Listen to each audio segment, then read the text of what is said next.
आज हम इस वीडियो के माध्यम से आलोचना के स्वरूप एवं इसमें शामिल न होने वाली बातों के संदर्भ में अपनी बात रखेंगे।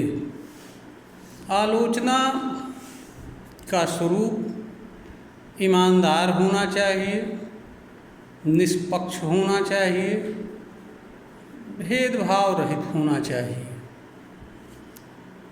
कल्पना पर आधारित नहीं होना चाहिए, सत्य एवं यथार्थ तथा तथ्यपरक बातों के आधार पर आलोचना होनी चाहिए।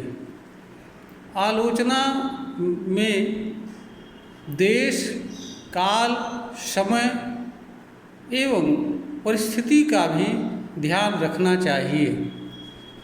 इसका कारण यह है कि मानव द्वारा जो भी रचनाएं की जाती हैं या कोई बात कही जाती है या कोई कार्य किया जाता है, उस पर देश, काल, समय एवं परिस्थिति तथा उस समय के में प्रचलित विधि विधान व्यवस्था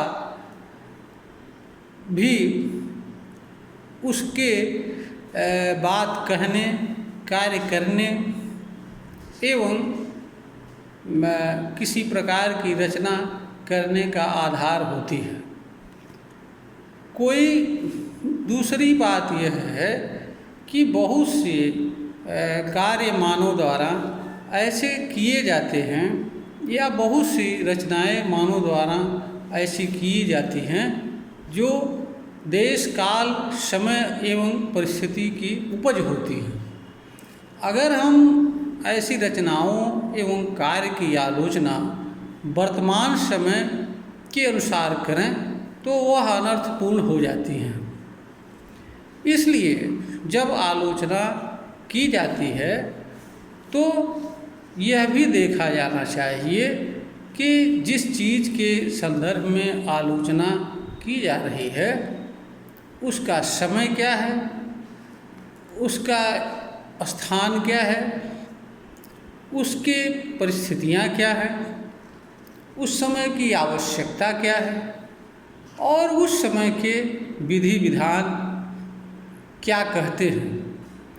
अगर हम इन बातों का ध्यान रख करके हम आलोचना नहीं करते हैं तो हम मानव समाज के साथ अन्याय करते हैं, आलोचना की पद्धति के साथ अन्याय करते हैं। जो व्यक्ति किसी बात की रचना करता है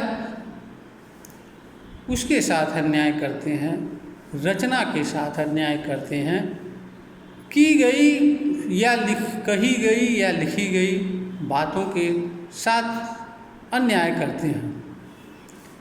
यहाँ पर ध्यान देने योग्य बात यह भी है कि बहुत सारी चीज़ें ऐसी भी होती हैं जो देश, काल एवं समय तथा परिस्थिति के अनुसार बेकार हो जाती हैं, महत्वहीन हो जाती हैं, उनका जगह कोई और चीज़ नई ले लेती है।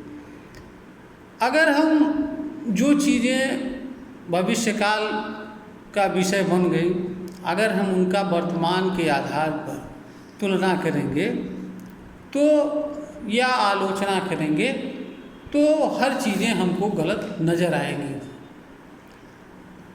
उदाहरण के लिए आज हमारे देश में संवैधानिक शासन है, लोकतांत्रिक शासन है, विधि का शासन है। आज का युग अधिकारों एवं कर्तव्यों का युग है। राजशाही में या जिस समय धर्म आधारित शासन व्यवस्था थी उस समय अधिकार एवं कर्तव्य जैसी कोई चीज़ नहीं थी, संवैधानिक अधिकार जैसे कोई चीज़ नहीं थी। उस समय जो राजा कहता था वही कानून हो जाता है, उसी को सबको मानना होता था, वह चाहे अच्छा हो या बुरा हो। हाँ, प्राचीन काल में बहुविवाह आम बात थी, बाल्यकाल में विवाह आम बात थी।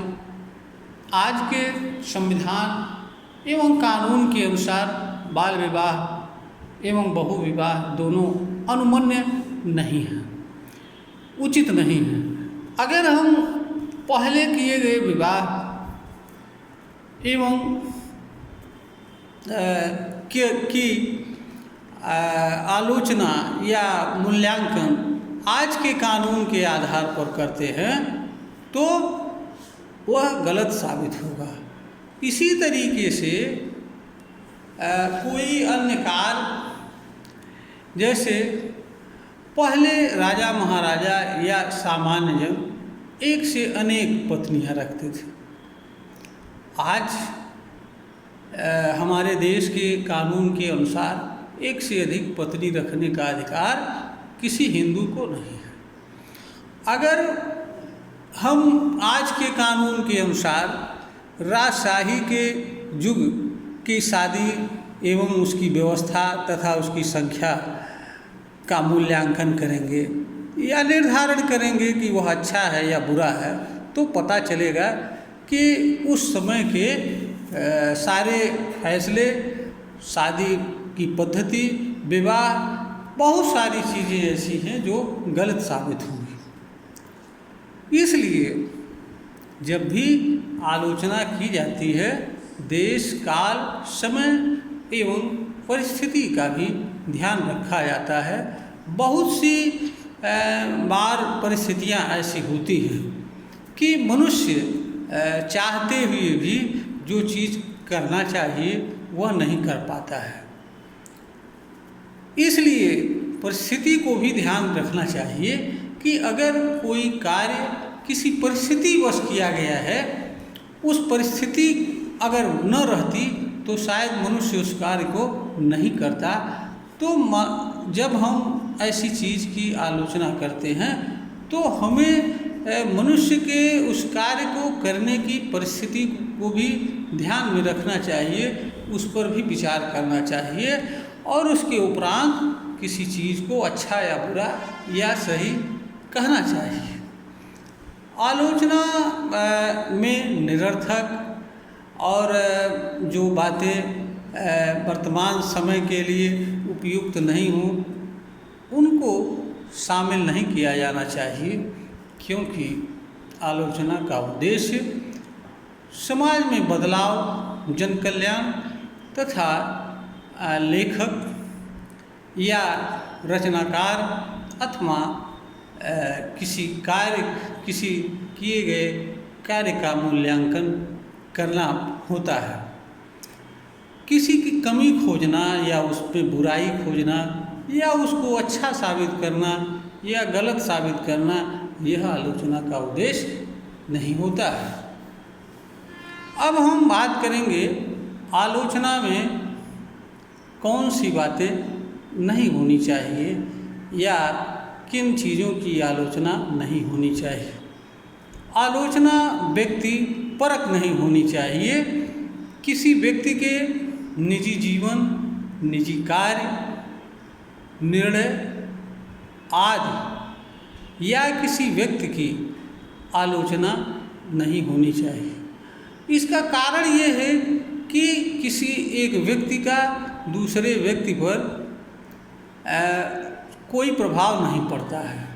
जब भी प्रभाव पड़ता है एक व्यक्ति के किसी कृति का, रचना का या कार्य का, तो मूल्यांकन या आलोचना व्यक्ति की नहीं होनी चाहिए, बल्कि व्यक्ति के रचना के, कार्य के होनी चाहिए। क्योंकि मानव का प्रभाव मानव पर नहीं पड़ता है। मानव के कर्म, विचार, व्यवहार, उसके द्वारा की गई रचना का प्रभाव अन्य मानव एवं मानव समाज पर पड़ता है। तो जिन चीज़ों का प्रभाव स्वयं पर तथा अन्य मानव पर एवं मानव समाज पर पड़ता है, आलोचना या मूल्यांकन उन्हीं चीज़ों का करना चाहिए। जिन चीज़ों का प्रभाव अन्य मानव एवं मानव समाज पर नहीं पड़ता है, उन चीज़ों की आलोचना या मूल्यांकन नहीं की जाना चाहिए। आलोचना व्यक्ति, वर्ग, समाज की भावना एवं विश्वास से जुड़ी बातों के संदर्भ में नहीं की जानी चाहिए, क्योंकि इससे लोगों की भावनाएं भड़कती हैं, संघर्ष पैदा होता है, विवाद पैदा होता है और आलोचना निरर्थक साबित होती है। आलोचना किसी व्यक्ति के, वर्ग के धार्मिक भावना, विचार आदि के संबंध में नहीं की जानी चाहिए। आलोचना कल्पना आधारित नहीं होनी चाहिए। आलोचना असत्य, कुतर्कपूर्ण बातों पर आधारित नहीं होनी चाहिए। आलोचना लोकनीति एवं विरुद्ध बातों के आधार पर नहीं होनी चाहिए। आलोचना ऐसी नहीं होनी चाहिए जिससे कि किसी व्यक्ति या वर्ग को पीड़ा व दुख पहुंचाने वाली हो। आलोचना जो है लांछन लगाने वाली या दोष निकालने वाली या कमी बताने वाली नहीं होनी चाहिए। आलोचना किसी व्यक्ति का, वर्ग का, समाज का विरोध करने वाली नहीं होनी चाहिए। आलोचना में दोष ही नहीं, गुण भी बताए जाने चाहिए। और दोष का निवारण कैसे होगा, कौन से कार्य करने होंगे, उसका कारण क्या होगा और उसके उपाय क्या होंगे, यह भी बताना चाहिए। यह वीडियो ज्ञानवर्धन हेतु तैयार की गई है। श्रोता को अगर ज्ञानवर्धन योग्य प्रतीत होता है, इसे लाइक करें, शेयर करें, सब्सक्राइब करें।